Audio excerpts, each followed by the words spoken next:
हमार मिलल सबका से सुनर, इनका में पाई गोलगा हो हुनर।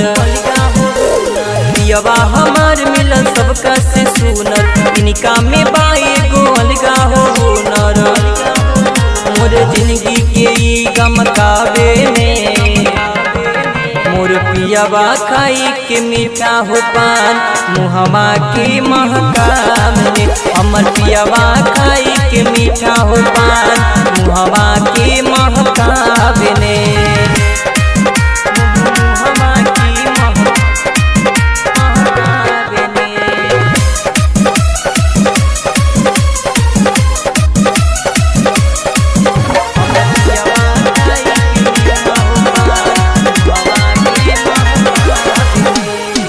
जितने करी हम बड़ैया उतने हमें कम लगेला।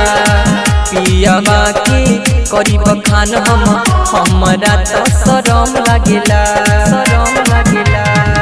जितने हम करी बड़ैया उतने हमें कम लगेला। पियावा के करी बखान हमरा तो शरम लगेला, शरम लगेला। और उठवा के उठ से सटावेले, मोर पियवा खाई के मीठा हो पान, मुहवा के महकावे। मोर पियवा खाई के मीठा हो पान, मुहवा के महकावे ने। मुहवा के महकावे ने।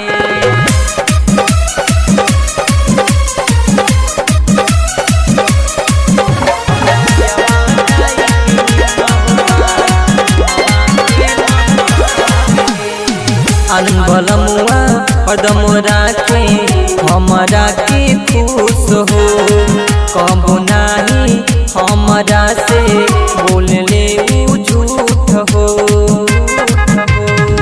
आनंद बलमुआ हरदम राखे हमरा के खुश हो, कबो नाही हमरा से बोलले उ झूठ हो।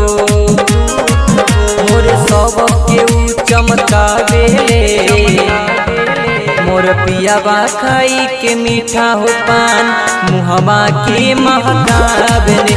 हमर पियवा खाई के मीठा